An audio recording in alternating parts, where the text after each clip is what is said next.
Welcome, ladies and gentlemen. Welcome to the Live Free Now show, bringing you the news, views, tips, and tools you can use to live a free, prosperous, and healthy life. I'm your host, John Bush, and we have a wonderful program lined up for you today. We're going to be joined by Pam Popper. She's with Make Americans Free Again. They've done immense work when it comes to pushing back on all the COVID nonsense, and she's quite the advocate for homeschooling as well. For a variety of different reasons, we are going to be joined by Pam here in just one moment. But before we do, I want to invite you to register for the Free the Children Homeschool Summit. It's taking place July 14th this week. It's absolutely free to attend, no cost whatsoever. All you got to do is sign up at livefree.academy/freethechildren. That's livefree.academy/freethechildren, and you'll be able to join us live. It kicks off at 11 a.m. Central Time, and we're going to go for several hours. We have some incredible guests that are going to be joining us. We're going to hear from the one, the only, Dr. Ron Paul. Really excited to have him. Richard Grove will be joining us as well as my good friend David Rodriguez. He's an outspoken advocate for homeschooling and unschooling and just respecting children's autonomy, really, at the end of the day. On top of that, we're going to be joined by Amani.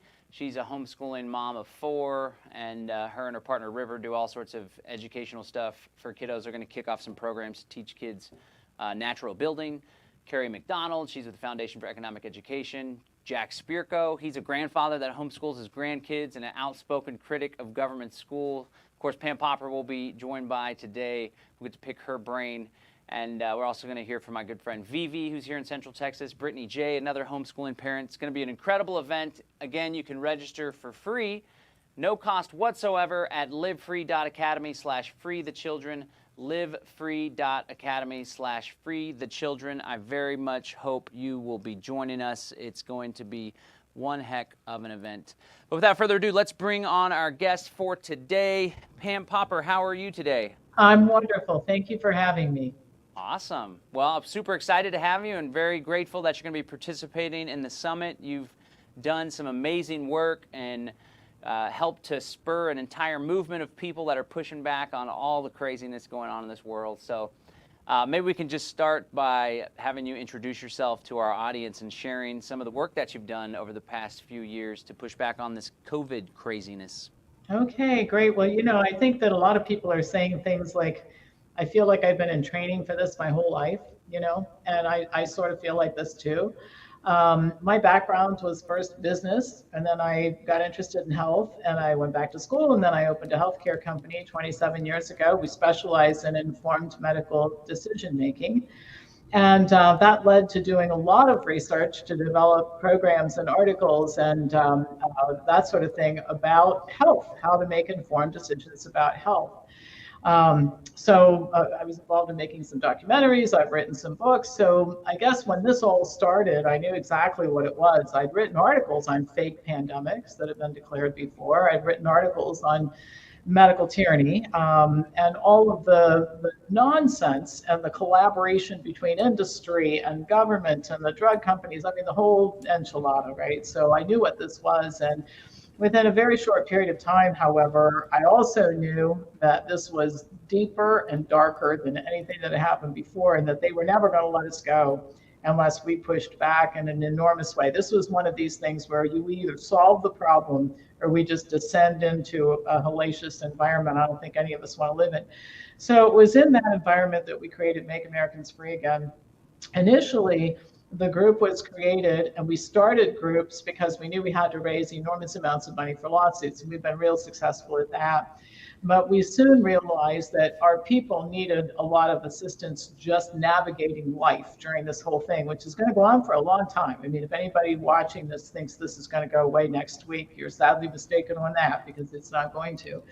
And so we got into everything from where to go shop without a mask and where you could eat dinner without plexiglass to homeschooling, mentoring programs between experienced and new parents for homeschooling, and saving small businesses. And now we're doing a lot with community gardens and direct purchase from farmers, because I think we all know there's a food shortage coming, and we need to be prepared for that. So addressing the challenges of daily living. And, last year we were very involved in withdrawing kids from homeschool to homeschool. And I did not think that that was going to be such a big focus this year as it was last year, but it's even more important this year than it was last year for reasons that we can talk about. So we anticipate being very, very busy this summer, helping to get as many children out of these places they used to call school, I wouldn't call them that anymore, and into successful homeschool programs. Right on. Cool. Yeah, I want to talk more about the work that you did. This is an Evian, not an Evian product placement there, but I want to talk more about the work that you've done pushing back on the COVID lockdowns and all the mandates. But let's talk more about homeschooling and government school. So what do you think are some of the biggest concerns facing parents now when it comes to government schools, especially after COVID, or just what are some of the topics that you think people should be aware of that maybe they aren't? Well, I think the first thing is they're inferior. Kids aren't learning anything. And we noticed that years ago when we get high school interns in here, and they just didn't have the initiative to pick up the phone when it's ringing. I mean, I don't even know how to describe how ill-equipped these kids were when they came in here to actually do anything productive. And our homeschool interns have always been better. But I think the big issue right now, and it's horrifying and it's terrifying at the same time, is this transgender agenda, which actually emanates from the CDC. There's quite a lot of information on the CDC's website, is endorsed by organizations like the American Academy of Pediatrics, the social workers. So if you're a parent, the entire cabal is against you on this issue. So here's what I'm getting at. This transgender influence begins in kindergarten. One of the things that the CARES Act did was it provided a lot of outside funding to send outside people into schools. And many of these are counselors and teachers' aides and people like this who are actively promoting this transgender dysphoria. And some teachers are speaking out about this, that they're horrified that it's going on in schools. But let's get to what the real issue is here. I think one thing we could all acknowledge, particularly if you've been a parent, is that little children, you can get them excited about anything. I mean, if you have a group of kindergarten through third graders, you can say the moon's made of cheese and tomorrow we're going to the moon to eat the cheese, and the kids will get all excited about going to the moon. They're highly suggestible, right? In high school, teenagers, I call them herd animals, all right? They want to be like the most popular girl or boy, and they kind of want to go along with the crowd. So keeping that in mind, children are being exposed to this transgender agenda. Little children, kindergarten through third, fourth, fifth, sixth grade school kids, they have transgender closets where the child goes to school in his usual clothes, and then he becomes a girl by putting on girls' clothing at the closet, and at the end of the day changes clothes to go back home. And this is all secret. They actively keep this from the parents. In the school systems, we've caught them lying about it when the parents directly confront them. Are you doing this? They say no. Well, I'll share the story of what happened to one girl in Texas, or in Florida rather, that will sort of illustrate the whole point. So this child, 12 years old, was overheard saying to a friend who said, "Do you like video games? That's a boy's thing." And she said, "Well, maybe I ought to be a boy." And this guidance counselor overheard her and started a series of appointments with her in secret, told her to keep it a secret from her parents. The child explained to her parents eventually that the guidance counselor's office was full of all these posters of transgendered flags, all this kind of stuff. And she kind of thought it was cool, but she starts having these secret meetings with the guidance counselor. And she gets a boy's name. She asked the guidance counselor not to call her by the boy's name in front of her friends, but the guidance counselor did it anyway. And the kids started making fun of her. So she tried to kill herself at school and tried twice. They didn't call the parents till the second time. And by the time the parents got to the school, Child Protective Services and the police had hauled the child off to a location unknown, psychiatric facility. They took their child out of school, and they're suing the school system involved in this. Sometimes what happens is Child Protective Services takes the children away from the parents because the parents don't support this gender dysphoria stuff, and that's considered child abuse. And the state of California actually has some language in their statute saying that it is child abuse for parents not to support transgender dysphoria. And another episode, younger child who went to an after-school club. It was called an art club, but it actually was a transgender club.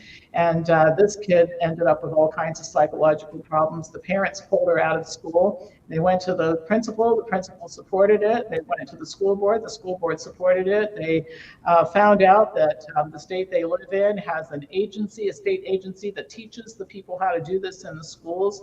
The school got upset because the parents took this kid out of school and put her in a Christian school, and they actually told her they were thinking about calling Child Protective Services to take the child away. Now, this last thing I'll say, and then I want to turn this more into a conversation, but possession is 9/10 of the law. All right, once these people have your kid, now you've got to hire an attorney to go get your child back.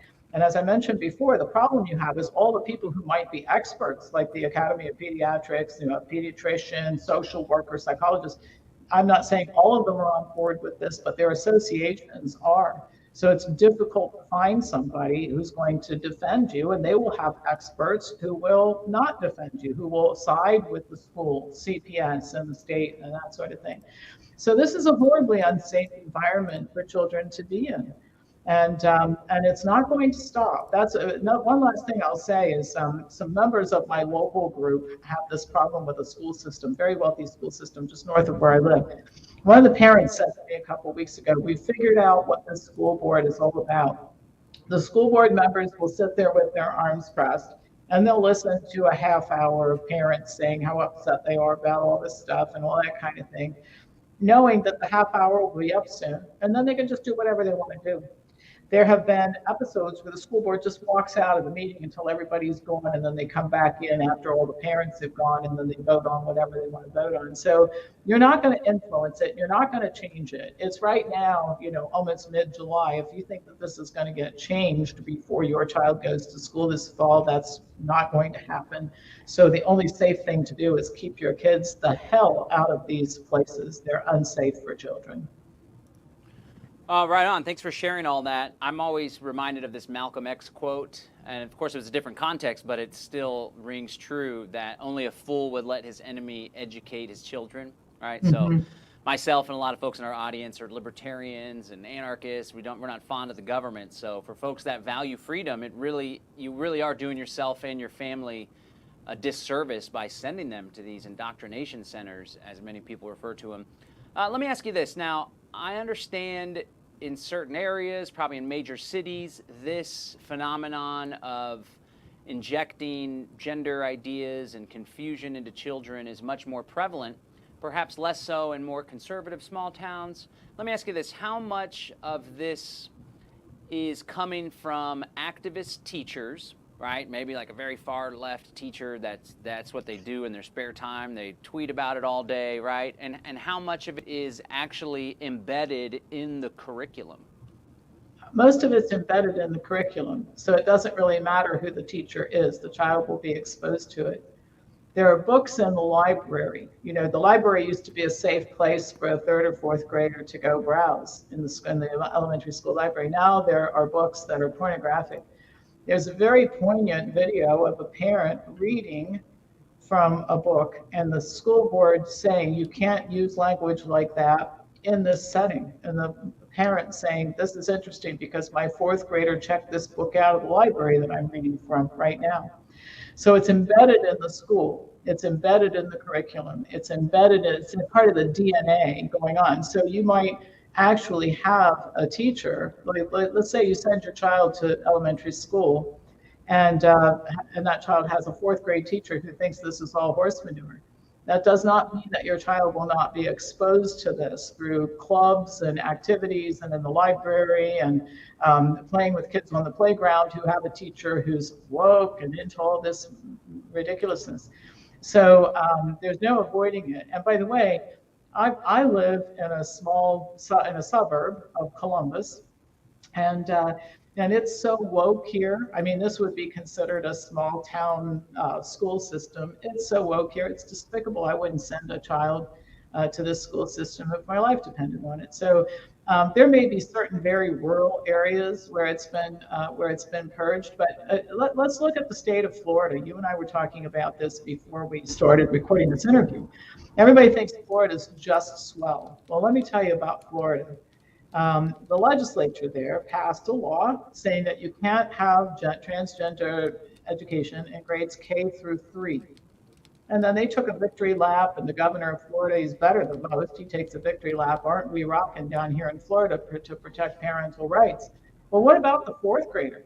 I guess what we can conclude from the inadequate legislation that they passed, in my opinion, and that DeSantis smiled and signed, right? That by the time you're 9 years old and going into the fourth grade, being influenced by all this stuff is just fine, because there's nothing to stop it in the state of Florida.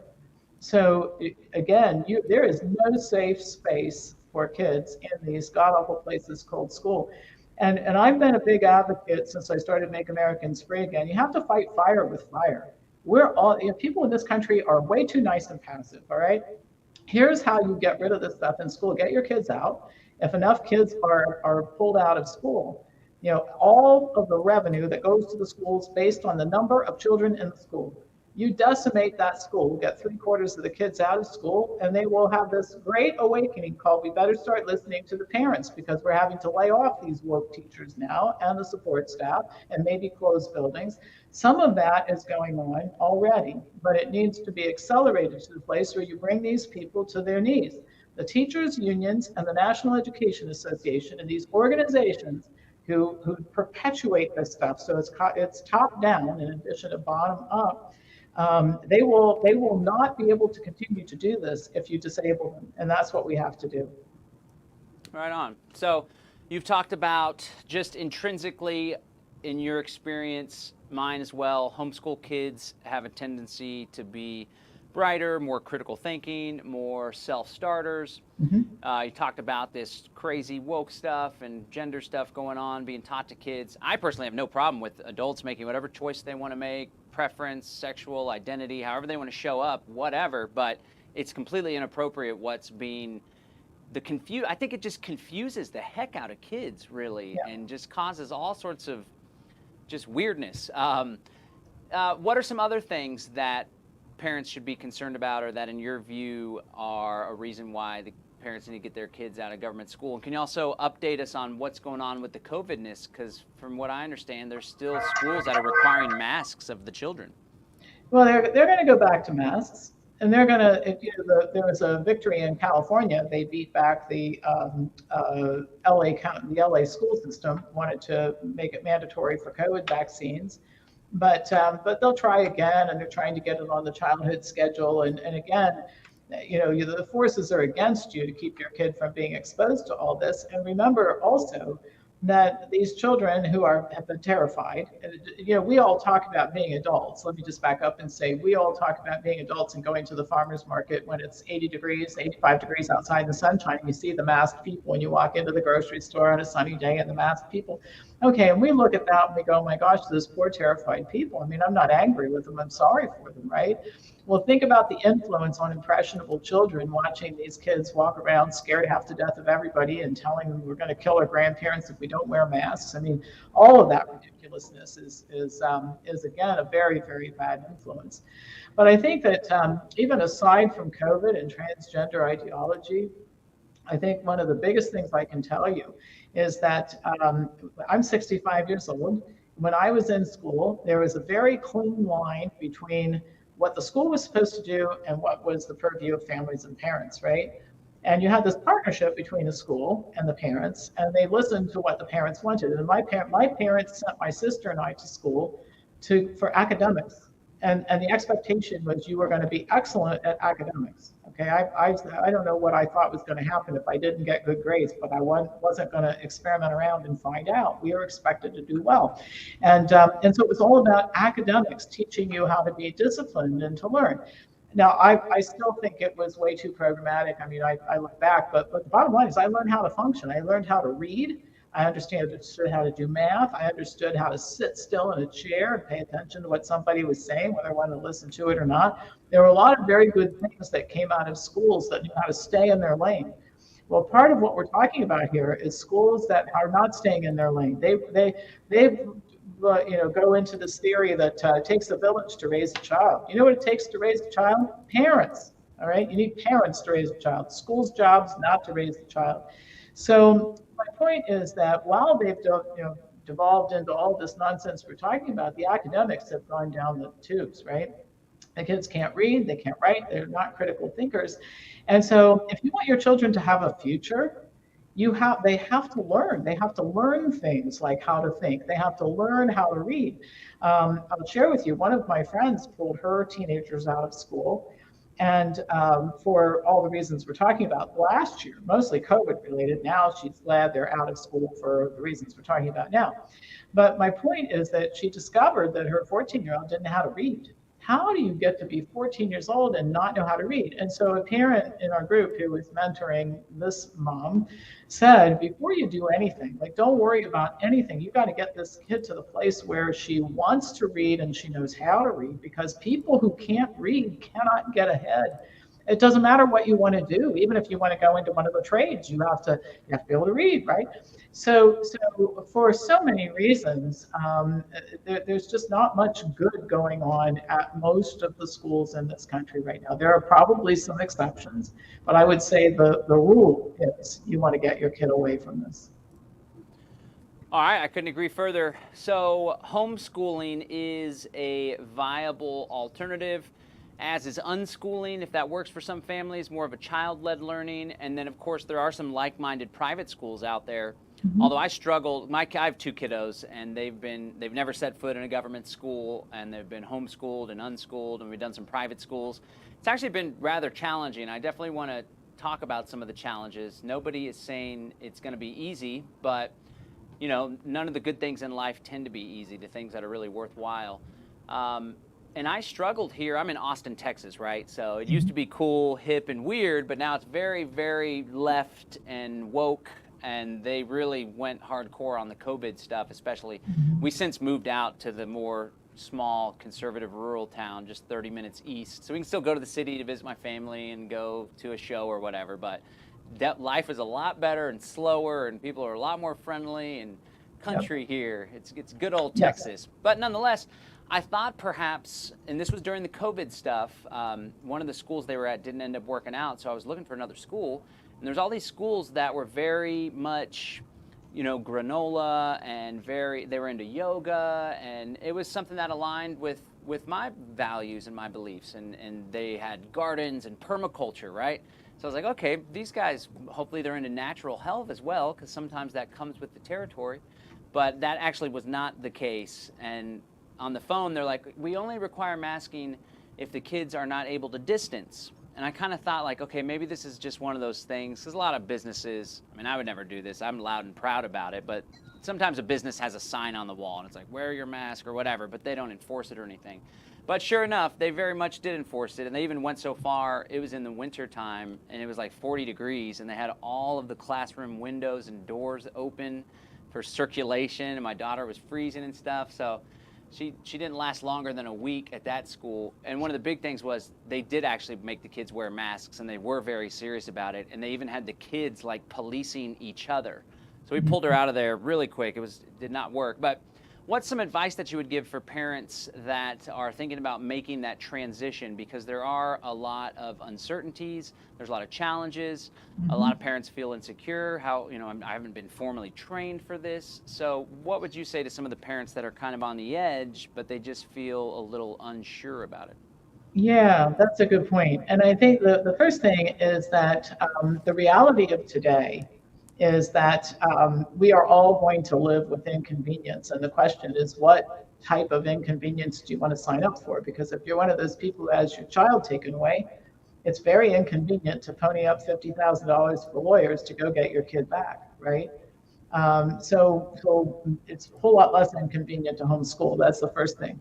I think the second thing is that I had this view of homeschooling before I knew more about it, where I thought that somebody had to be sitting at the kitchen table with the child all day long, and you do math for 45 minutes and history. I really didn't know anything about it. And so when I started learning more about it from parents who homeschool, and were teaching some of our other parents to homeschool, I got great education about it. School can be at night, it can be weekends. It generally doesn't take as long for the schoolwork to be done and there's no homework, generally speaking. So this returns a lot of power to the family. So the child, instead of being occupied from 5:30 in the morning until midnight with school and activities and homework, it's a lot more family oriented, which is, I think, what a lot of people would like to have. They don't like this constant programming from the school. The other thing is that you just get rid of everything. Like you talk about unschooling or deschooling. I do think that there has to be academics, and that doesn't mean that it isn't child driven. Like I have a coworker here who homeschools her children, and history. You have to know history, but you don't have to know all the history of the world. You have to study history from the standpoint of a period of time you're interested in. This young lady, like me, World War II buff, likes to read books about that time. If you know how to do research on World War II, you can figure out the French Revolution and anything else that happened, right? So the whole idea is teaching kids to like learning, and then teaching them how to learn instead of just memorizing facts and that sort of thing. And there's a lot of freedom as to how you go about this, and you can match it to a certain extent, the way that you go about it, to the child. And so if you, in the case going back to my friend whose daughter couldn't read, the mentoring parent said, listen, if you took the first 3 or 4 months of the school year, just got this child to the place where she could read, all the rest of it would come really easy. And in fact, this little girl did an entire year of math, a whole school year's worth of math in 2 weeks, all right? But by the time that happened, she was interested in learning. So my point is that there are many, many ways to go about doing this, and it's not going to be you sitting at the kitchen table with your child 8 hours a day. And there are all kinds of ways that it can work. You can partner up with a group of parents. And I mean, if I had children right now, I have a job where I can control my time and how I spend it. So I could keep the kids on Monday, and somebody else could take them on Tuesday. So just clear your mind of all your preconceived notions of what school looks like. Take the time to figure it out, and you'll find that kids don't learn as much at school as you might think. So if you were, we have parents who are panicked because they didn't have a plan in August. I said, listen, if you don't start school until November 1st, those kids will still be fine by the end of the school year because they're not learning as much as you might think. So just relax a little bit and take the time to figure it out. I'll also suggest that people subscribe to the Epoch Times. First of all, it's a great newspaper with the right, very accurate information, but they have homeschool resources in every issue of their newspaper. There's at least a couple of full sheets of the paper allocated to homeschool and parents sharing their experience and all that sort of thing. And that's another resource to look at as well. And we have a whole bunch of homeschool resources on our website at makeamericansfreeagain.com. Excellent, excellent. What about one of the biggest objections? And the website's makeamericansfreeagain.com, makeamericansfreeagain.com/protecting-our-children. It's linked to on the homepage as well, makeamericansfreeagain.com. It's an excellent resource that you've gathered here with all sorts of information, very thorough too, that would really help parents to get some answers and help to kind of clear things up, maybe some misconceptions. One of the biggest hurdles that I find is when both parents, or maybe it's a single parent, which would be even more challenging, they both work full time, and maybe they don't have the flexibility that an entrepreneur has or someone that runs their own business. So you mentioned splitting the care and the teaching amongst different families. What are some other strategies that parents could employ to overcome that hurdle? Well, sometimes you can bring the child to work, depending on the age. I think that, this is an argument for starting Make Americans Free Again groups, is that, and I'm very focused on this. First of all, it's my organization, but the other thing is that a lot of what goes on in our groups would not go on with strangers, all right? So the parents who are mentoring other parents, where somebody's got the kids on Monday and somebody else on Tuesday, and hey, can you pick them up if I drop them off, at the other person's house? All this kind of stuff going on. you need close relationships between people. So I tell people the sooner you start a Make Americans Free Again group, the sooner you have a group of collaborators to help you with anything. In other words, I don't have any children, but I have a great big office here, and I don't know that I'd want to supervise grade school age children, but if you needed a place to drop off your kids to do schoolwork during the day, you could use one of my conference rooms, and people have done that before, right? You have to get the way we're all going to survive this whole mess that we're in, and it is a big mess, and it's not going away anytime soon, is we're going to collaborate with people who we trust and have become close allies. And so just a lot of this has gone on in the homeschooling thing, but let's take it to the food level, right? Food is expensive right now. It's going to become more expensive, and soon it isn't going to be available for any price. Look at what's going on in Singapore. So what are we doing about it? Well, I can tell you there's nobody in my home group, my Make Americans Free Again group, that's going to starve. We have a 6-acre community garden. We've taught people how to buy directly from farmers. We'll have enough food to give to people who don't have any money, even outside the group. So this is the way that you solve these problems. It's the way we used to solve problems in the United States of America before we all got so busy looking at our phones and paying attention to everything except what counts, which is our taking care of ourselves, our families, our friends, and our community. You have to get back focused on that. And this, you don't do this through Zoom and conference call and all this kind of stuff. You do this with people staying in the same or meeting in the same room together and becoming close, trusted friends. That's what we have to do. So you have to. So I think that our need for association is significant, and we're fortunately starting new groups all the time at Make Americans Free Again because people need these resources, and there's no way for me to provide it to somebody in Nebraska from Columbus, Ohio. I can't help you with your kids in Nebraska. You can't save the Chinese restaurant across the street if you live in Minneapolis, because I'm in Central Ohio, but we can solve all of those problems with local people congregating together.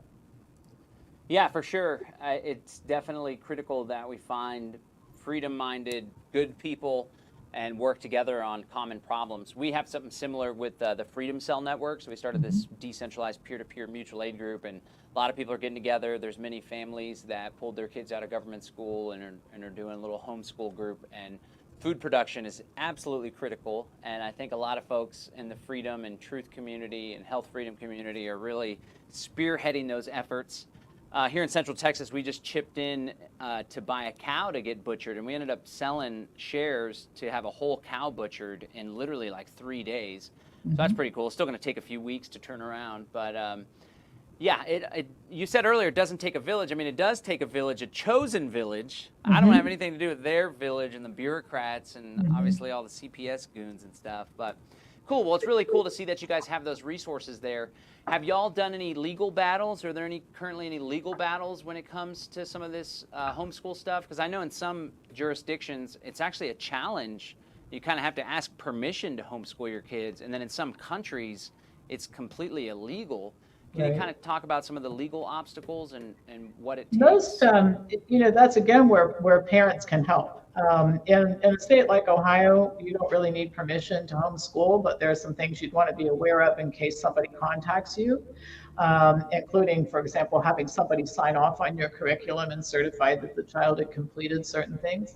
In other states, it's much more difficult to do, but that's again where you would want to be with a group. Now, we're not litigating anything like this. Our lawsuits are related to doctors who are being censored or losing their licenses for doing the right thing, challenging the emergency declaration, dealing with the vaccine issue, employment issues, vax or terminate type situations with employees, that sort of thing. So we're not doing anything. Our organization isn't fighting the battles of the kids who've been damaged at school. There's some nonprofit organizations that have taken that on as their sole mission. But to tell you how bad it is, these nonprofit organizations, you have dozens of lawyers working for them and saying that there are so many screwed up kids and parents who've lost custody and all this kind of stuff. They're reaching the breaking point. This is not any longer a unique thing that happens once in a while. It's happening so often that they're completely overloaded. So anyway, but again, where you're going to find your help. If you live in New Hampshire, you need to talk to parents in New Hampshire who've been homeschooling for 10 years so they can tell you how they did it and how to work within the law. If you're living in Ohio, you're going to want to talk to Ohio parents. So this business of finding your tribe and building, we think we do a great job of doing it. Freedom Cells, there's lots of different ways to do it, but you've got to get connected. And one thing I'll say about this, I used to think that I was connected, quote unquote, to other people. I was around a lot of people, but I don't think I could really count on any of them to do anything for me if I needed it, right? So it's great to be a big donor to a charitable organization. Everybody loves you when you're a big donor. You get to be the belle of the ball and you get invited to all the right things, right? But I think I confuse that with connection, and it isn't. I would rather have my Make Americans Free Again friends because they have my back, right? Something happens, I know these people are there for me. I can't say that about the people in these organizations that I used to think were my social network. They were happy to take my money. That's a whole different thing. So you got to find your tribe, and the tribe will help you with all of this stuff. And again, it's got to be local, local, local. Is the only way that this works. Yeah. I've been thinking a lot about money with the economy changing, right? And we're likely entering another recession, and who knows how bad the inflation can get, or it's seeming more and more like the United States dollar is going to get dislodged as the world reserve currency, which would have incredibly crazy ramifications in this country and globally. And I'm thinking, like, when it comes to money, like, what do we need money for? You can use money to build wealth, but in most instances, it's a currency to exchange for goods and services. And I'm kind of centering in lately that, like, what's most valuable is helping other people and providing value for other people, and having that be a currency and then that leads to reciprocity. And, like, one of the things I learned early on about wealth is back when I was with my ex-wife and we were traveling around the country doing activism. It must have been like 2009. And she cashed out her 401k, and we were living off the 401k basically, and a credit card. But, we didn't have a lot of money. But one thing that we could do is pull into any state and contact folks on social media. This was back when we were really involved in the Ron Paul revolution, right? So it's super cool that Ron Paul is going to be speaking at the summit that we have going on. But I thought that was something that felt wealthy for me, to be able to show up in a given area and be able to find somebody that has a common bond with you by virtue of sharing a political belief, for example. Fast forward now a decade, and a lot of those relationships have flourished, and a lot of those connections have really been deeply established. So I think it's one of the most important things, the most valuable things nowadays, is helping other people and having a group of people that can get your back. I agree. I mean, everything's getting really, really crazy.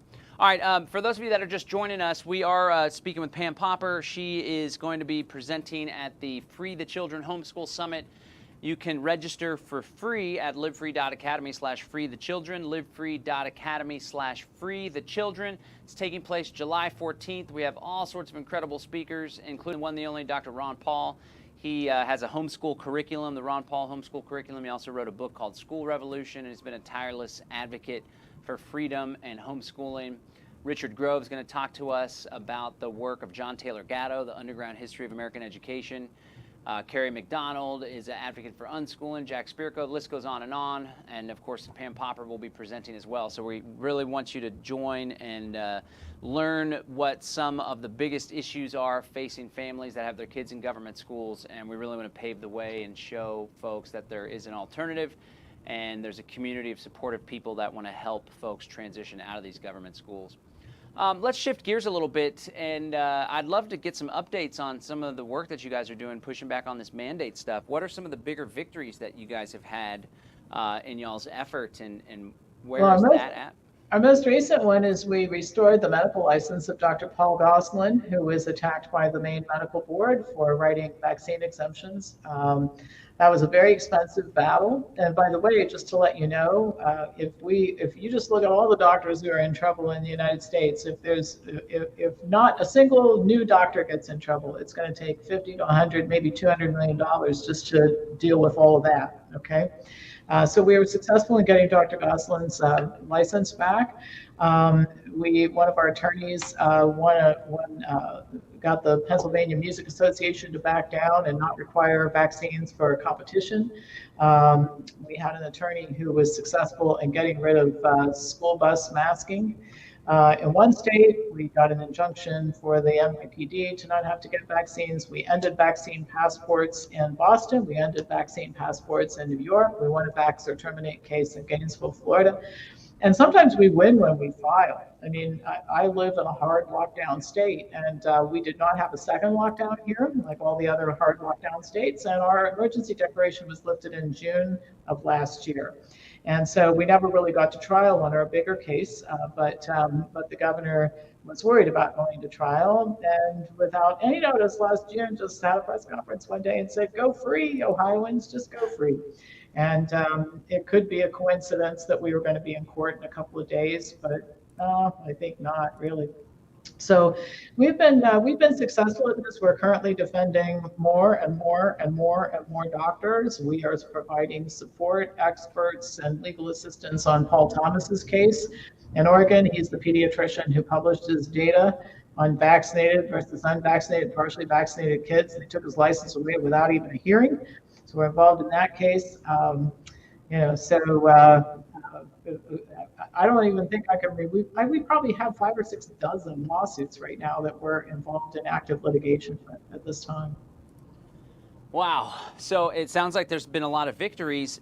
Is it that you guys just have such like a slam dunk legal arguments? Because oftentimes, regardless of whether it's right or wrong, or it's a sound legal argument, or it's backed up by case law, oftentimes the judges just have a tendency to ignore the law. They don't even follow their own playbook. So what's been your experience with how some of these judges or the boards that make the ultimate decision, how are they responding?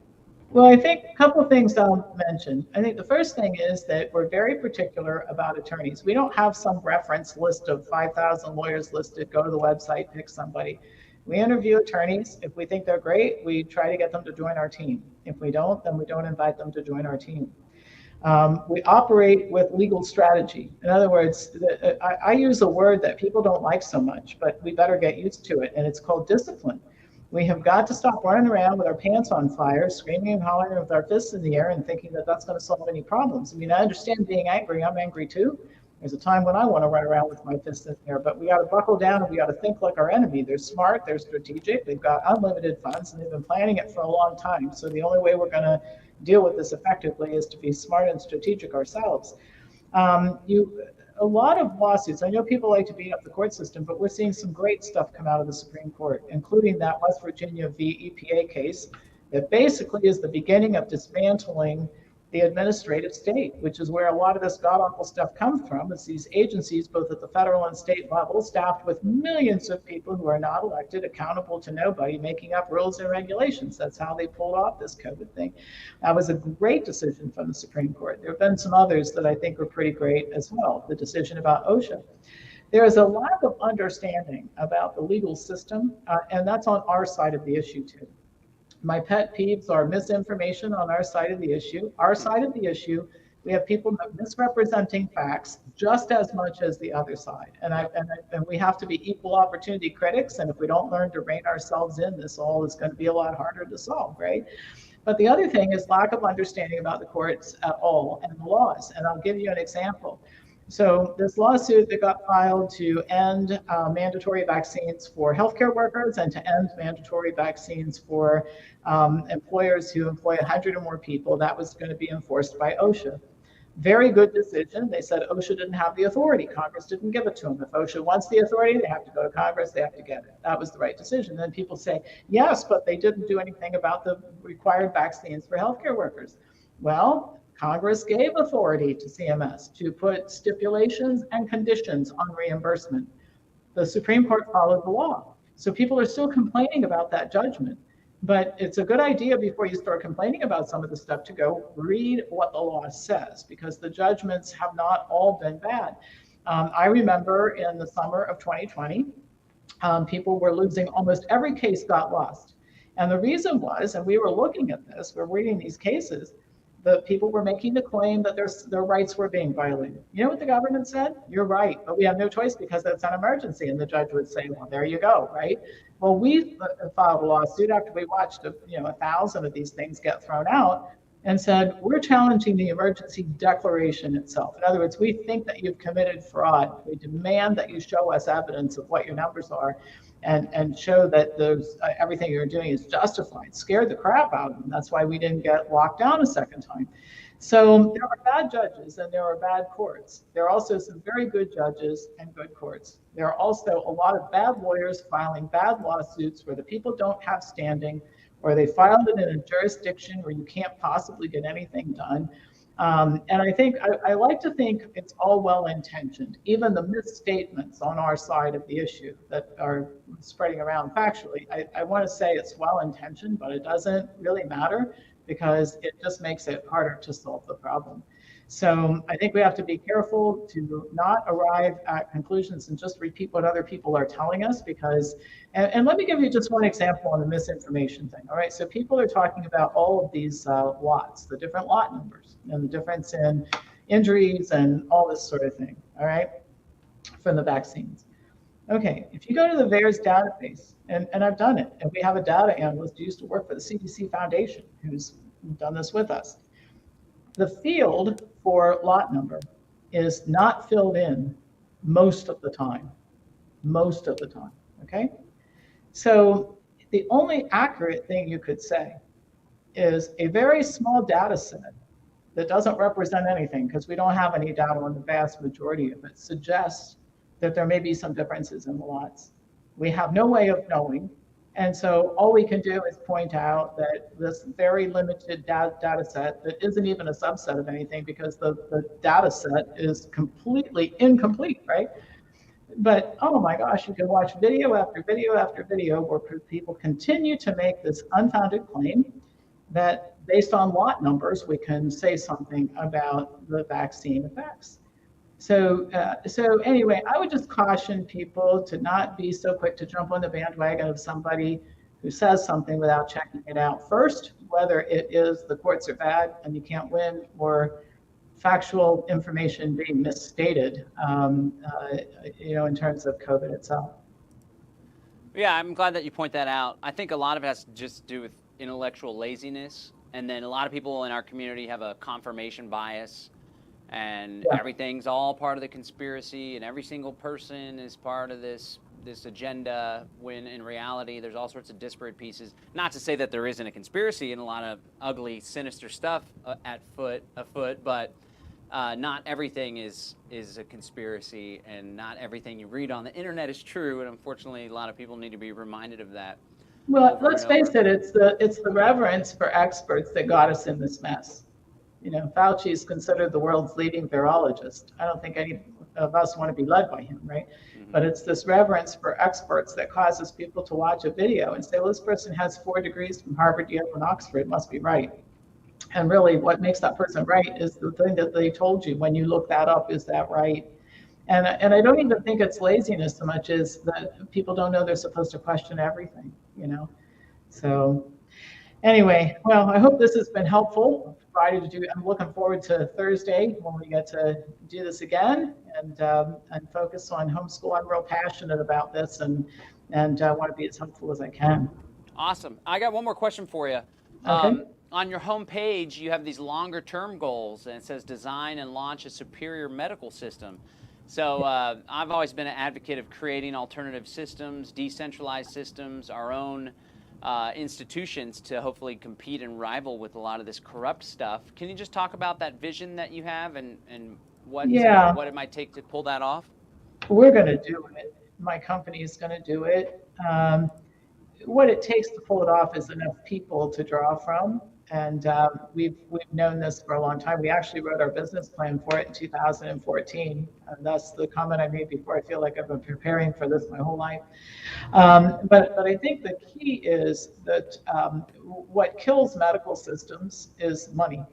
Nobody can afford it. And I think that I've been asked to be in conference calls with groups that have a lot of money and access to a lot of money. Who've asked me, one group said, what do you think would happen if we took all the doctors that have walked out, and all the nurses that have walked out and didn't want to get the jab and all that kind of stuff, and we just set them up in clinics all over the country? I said, well, you'll be bankrupt in about 3 years if you do that. And the reason is because the real issue in medicine, which led to this crisis, is that is the not using evidence standards. And when I talk about this term evidence has a lot of different meanings. We could talk about this for a whole lot longer than I have today, but at another time. But you have to have rules. I've always said that reading the medical literature is like playing football. Okay, the only way that football works is if you have consistent rules in every game. So the quarters are always 15 minutes, and the first down is always 10 yards, and you got to kick the field goal between the posts. And it's that way wherever the football game is played. And we always know who won, with few exceptions. We always know who won based on the rules. And so you've got to apply that same type of standard to reading the medical literature. And the professions as a whole don't do it. The drug companies don't do it. The journals don't do it. There are no standards. And so my medical system that we are creating will be based on evidence standards, because that's the only way you can make healthcare affordable for people and affordable to operate. So we can talk about that another time, but I'm excited about that at some point in time. We got to get the country freed up first, and then that's the next thing we're going to do. Awesome. Well, I appreciate the big picture visions and the big think. It's always really important to put those big ideas out there and to start slowly but surely chipping away at them. Well, I appreciate you spending some time with us. We're really excited for you to be participating in the summit we have coming up, and we will talk to you then. All right. Thank you. Thank you so much. There you have it, ladies and gentlemen. Pam Popper with Make Americans Free Again. The website is makeamericans.freeagain.com, makeamericans.freeagain.com. And I do want to invite you once again to check out livefree.academy/freethechildren. That's livefree.academy/freethechildren, where you can register for the upcoming homeschooling summit. It's going to be absolutely free. All you got to do is register with your email address, and we are going to spend a good amount of time talking about why government schools have been so harmful, talk about the original intent behind government schools, because they've really gone downhill with all the weird woke stuff and the COVID mandates and critical race theory, this and that. But in reality, ever since their inception, it's really been about creating factory workers, creating good citizens that don't question the government, and that's the genesis of government schooling. We're going to learn a lot from Richard Grove all about that. So again, you can register for free July 14th. We are going to hear from the good Dr. Ron Paul, Jack Spirko, Carrie McDonald from Foundation for Economic Education, Pam Popper, David Rodriguez, Amani, Brittany J., Vivian Vieves, Lainey Liberty's going to talk to us about unschooling as well. And it'll be hosted by myself and Bluebird, who is going to be leading a workshop later on. We'll tell you all about it at the summit. But I hope you'll register. Again, it's absolutely free.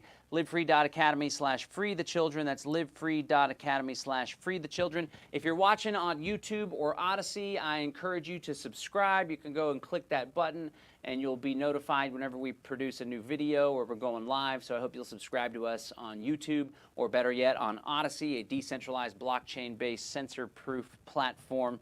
Surprised we're still rocking and rolling here on YouTube. But I want to thank you for tuning in. This has been the Live Free Now show, bringing you the news, views, tips, and tools you can use to live a free, prosperous, and healthy life. We will talk to you next time. Until then, stay free, friends. Peace and freedom. I'm out.